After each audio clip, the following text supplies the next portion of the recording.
It's a frustrating one last weekend, but is there a lot to take out of it going into Saturday? There is. There was a lot of positives on the ball. The fact that we, created openings and got through a very good side 2 or 3 times. Obviously, we're missing the final finish, but the fact that we're creating a lot of chances, hitting the post, hitting the bar, causing their defence problems, was good news. And we held out, certainly the first half until Scott's injury.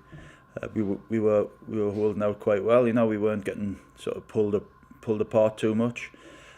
Second half obviously was frustrating because once they get the second goal, we have to try and score, and good teams will exploit you trying to break on them.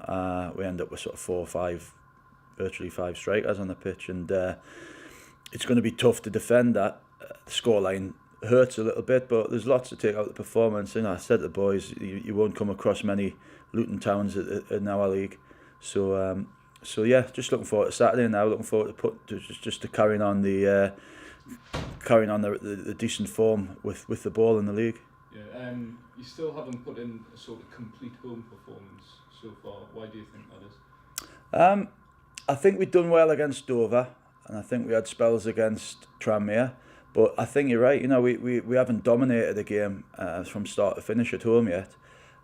Sometimes when things aren't going so well, like they haven't, like when I got here, the mood was pretty low and the confidence was pretty low. Sometimes it's difficult to play at home, but I've explained to the lads all week. Really, it's the home form that make or breaks teams, and we're all confident now that we can go and put some good home performances together, and obviously start with Woking. You faced Woking already this season with Macclesfield. What did you learn about them? They're a good side. They were hard to play against. They play a system which sets up to be hard to get through. They've got strong players, physically strong players. They had a great performance against Peterborough.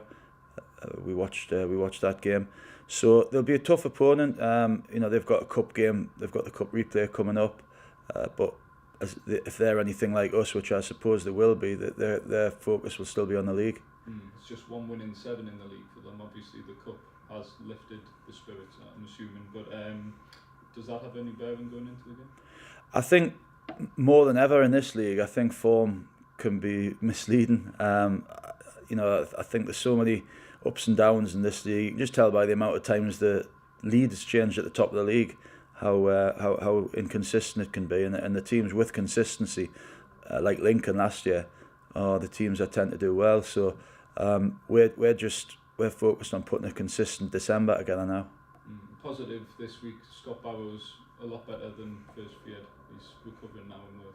He is, yeah. Saw him the day after, and he hasn't got much memory of the game, so that's not a great sign. But he's had the all clear from all the scans and all the X-rays. There's no lasting damage apart from just him recovering from what was a very scary sort of half an hour for everybody. I think the protocols with head injuries, if you get a concussion, would be 6 to 10 days. But when you've been knocked out for nearly half an hour, they'll take a bit longer. So I'm not going to rush him back. His health's the most important thing, and who knows? We don't even have a time scale on it yet. It could be up to 3 weeks. So we just hope he recovers well, and when he starts getting back into training, obviously, touch wood, there's no setbacks. He's been a big player for you so far. He has. I mean, he's been part of a very good sort of strong back four, which haven't conceded many goals. And as I said many a time, we've got a big squad. We've got 2 or 3 players being chomping at the bit to get back in. We've got, although none of them are what you'd call natural left backs, they've all played left back. Callum's played left back for Newcastle. Theo's played left back. Jama's obviously played left back. Dare say Paddy and JJ could do a job as well. So we've got definite options to fill his shoes. But obviously he's been one of the most consistent, most experienced players. You're watching another left-sided defender, one of the young lads, John Mellish, the other night. So have you been sort of focusing on the youth players?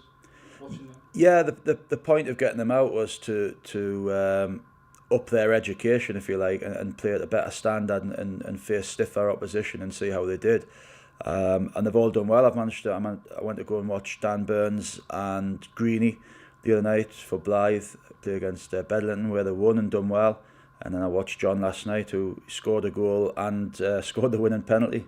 So John's enjoying it as well. Tom White's out at Ashington. I'm going to try and get to watch Tom before his loan's up. But they'll all come back, with better experience and better. You can already tell and train them when they join them with the lads that they've improved. The fitness has improved and the confidence has improved. You must give them a confidence boost knowing you're coming to watch them and playing an interest as well. Yeah, no, I mean that's the reason I did it, and that's the reason I wanted them to be local, because I wanted them to know that they're a big part of the future of the club, and to have you there watching them obviously proves that. And Bar Scott, what's the injury situation like going into Saturday? I don't think there's too much to report, apart from a couple of the younger lads who are on loan have got knocks, but obviously they can't feature for us until the loan finishes. So apart from that, we're looking okay.